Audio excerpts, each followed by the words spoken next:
सिंड्रेल और रहस्यमयी परी। कभी कभी कहानियां वैसी नहीं होती जैसी हम बचपन से सुनते आए हैं। यह वही कहानी है सिंड्रेल की। सिंड्रेल एक छोटे से घर में अपनी सौतेली माँ और बहनों के साथ रहती थी। दिन रात उसे काम करना पड़ता और बदले में मिलते सिर्फ ताने और अपमान। लेकिन उसके दिल में हमेशा एक उम्मीद जिंदा रहती कि एक दिन उसकी जिंदगी बदलेगी। एक दिन महल से खबर आई कि राजकुमार एक भव्य बॉल का आयोजन कर रहे हैं। घर की बाकी सब लड़कियां खुशी से झूम उठीं, पर सिंड्रेल चुप रही। वो जानती थी कि उसे कभी वहां जाने नहीं दिया जाएगा। रात को जब सब महल की ओर निकल गए, तो सिंड्रेल अकेली आंगन में बैठकर रोने लगी। तभी चारों ओर अजीब सी रोशनी फैली और उसके सामने प्रकट हुई एक रहस्यमयी परी। वो मुस्कुराकर बोली, मैं तुम्हारी मदद करने आई हूँ।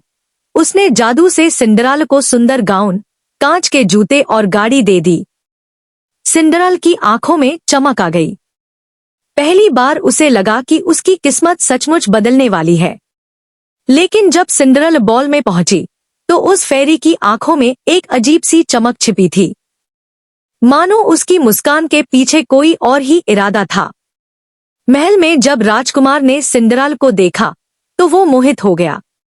दोनों ने साथ नृत्य किया और मानो सारी दुनिया थम गई। लेकिन जैसे ही घड़ी ने 12 बजाए, सिंड्रेल भागी और उसका एक जूता सीढ़ियों पर गिर पड़ा। राजकुमार ने निश्चय किया कि वो उसी लड़की से विवाह करेगा। लेकिन असली खेल तो अब शुरू हुआ था। जब राजकुमार सिंड्रेल को ढूंढने पहुंचा, तो वही फेरी फिर सामने आई। उसने जादू से बहनों को और भी सुंदर बना दिया, ताकि राजकुमार उलझ जाए और कभी सिंड्रेल तक न पहुंच पाए। असल में ये परी दयालु नहीं थी।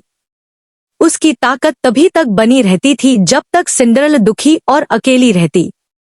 पर तभी एक चमत्कार हुआ।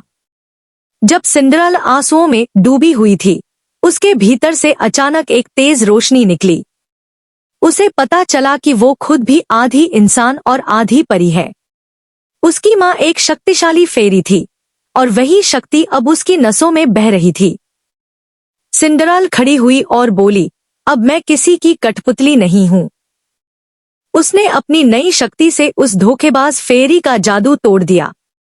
रोशनी की लहर से परी की काली ताकत मिट गई और वो धूल बनकर उड़ गई।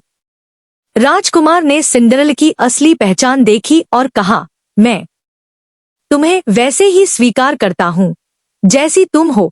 और इस तरह सिंड्रेल सिर्फ राजकुमारी नहीं बनी, बल्कि अपनी किस्मत खुद लिखने वाली पहली परी भी बनी। तो याद रखो, हर कहानी वैसी नहीं होती जैसी किताबों में लिखी जाती है। कभी कभी असली जादू तब होता है जब इंसान अपनी ताकत खुद पहचान ले।